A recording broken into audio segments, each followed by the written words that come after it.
Good morning সবাইকে। কেমন আছো তোমরা সবাই? আশা করছি খুব ভালো আছো। আর আমি একটু ভালো আছি, তার কারণ বিমানের শরীরটা একটু খারাপ, আর ওর শরীর খারাপ থাকলে তো আমি কিছুতেই ভালো থাকতে পারি না। এদিকে দিদা সকাল সকাল চলে এসেছিল, আমাকে রান্নায় সাহায্য করছিল। দিদা পাটের শাকটা বেছে দিয়েছিল, আর এই পাটের শাকের সময় আমি চিংড়ি মাছ দিয়ে পাটের শাকটা প্রায় করে থাকি।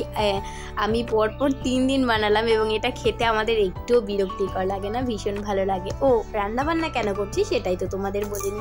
আজ হচ্ছে বোনের জন্মদিন, তো সকালবেলায় ভীষণ খিদে পেয়ে গেছিলো, একটু পিঠে খেয়ে নিয়েছিলাম, আর এদিকে রান্নাবান্না বসিয়ে দিয়েছি। আচ্ছা চলো, কি রান্না বান্না করেছি সেটা এবার তোমাদের বলি। আমি রান্না করেছিলাম মাছের ঝোল, পাটের শাক, 5 রকমের ভাজা, চাটনি, আর কিছু পাঁপড় ভেজেছিলাম। তো পাঁপড়গুলো আমি দিতে ভুলে গিয়েছিলাম। এদিকে আমি বিকালবেলায় দিদা কিছু ধুবড়ো তুলে দিয়েছিল, আর আমি কিছু ফুল নিয়ে একটা প্লেটে প্রদীপ দিয়ে সুন্দর করে সাজিয়ে দিয়েছিলাম। আর জন্মদিন মানের পায়েস তো হবেই, সেই জন্য আমি একটু পায়েসও বানিয়ে নিয়েছিলাম। আর পায়েসটাকে এবার একটা বাটিতে সুন্দর করে তুলে ভালো করে গুছিয়ে নেব।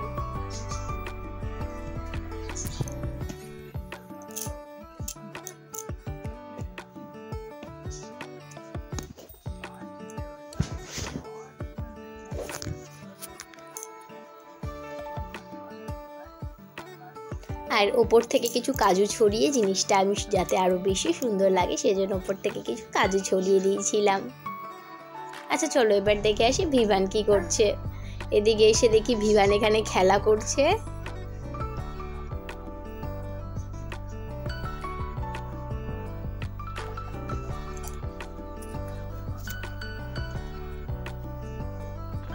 আমি একটু নাইটিটা চেঞ্জ করে নিয়েছিলাম, তার কারণ ওটা পরে সারাদিন কাজ বাজ করেছি, রান্না বান্না করেছি, বেশ কিছু নোংরা লেগে গেছিল। এদিকে দিদা ভিভানের সাথে খেলাধুলো করছে। আমার দিদার সাথেও খুব ভালো খেলে। এদিকে ভিভানের বাবা বাজার থেকে বোনের জন্য কিছু জিনিস এনেছিল, কেক, তার সাথে 3টে টুপি এনেছিল, হ্যাপি বার্থডে যে টুপিগুলো হয়। আর ওর যেহেতু এবার 10 বছরে পড়বে সেই জন্য একটা 1 আর একটা 0 মোমবাতি আনা হয়েছিল, তার সাথে ছিল একটা সেলিব্রেশনের প্যাক, 5 রকমের মিষ্টি, আর বেশ কিছু বেলুন আমি ফুলিয়ে নিয়েছিলাম। যেহেতু দেওয়ালে ডবল টেপ মারলে রঙগুলো উঠে যায় সেই জন্য আমি বেলুনগুলো আর টানাইনি, আমি বিছানার উপরে রেখে দিয়েছিলাম। এদিকে বাবু একটু বিরক্ত হচ্ছিল। সুন্দর করে সমস্ত কিছু সাজিয়ে নিয়েছি। এদিকে ভিভানের দাদুর সাথে এখানে খেলা করছে।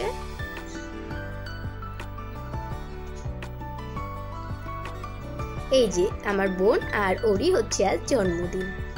দিদা আশীর্বাদ করছে ওকে। ভিভান সবসময় ওর দাদুর কোলে চেপেই ঘুরছে। আর এদিকে আমার মাসি যেহেতু বাইরে থাকে সেজন্য মা ভিডিও কল করেছিল মাসিকে। এরপর একে একে সবাই আশীর্বাদ করে নিল। দিদার পর আশীর্বাদ করে নিয়েছে বাবা, তারপর মা, আর সবশেষে করব আমি।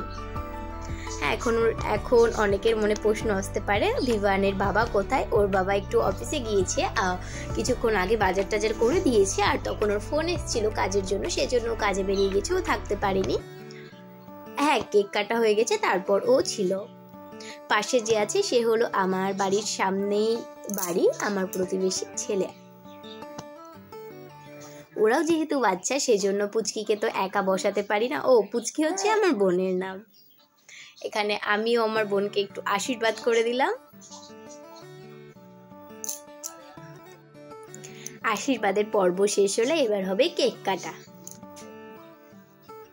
ও এতটাই জোরে ফু দিচ্ছে যে মোমবাতিগুলো পর্যন্ত নিচ্ছে না। আজকের ভিডিওটি আমি এখানেই শেষ করছি। যদি ভিডিওটি ভালো লেগে থাকে লাইক কমেন্ট শেয়ার করতে ভুলবে না। আর হ্যাঁ, আমার ভিডিও যদি তোমাদের ভালো লেগে থাকে আর আরও যদি এরকম ভিডিও তোমরা দেখতে চাও আমার চ্যানেলটিকে সাবস্ক্রাইব করে রেখো।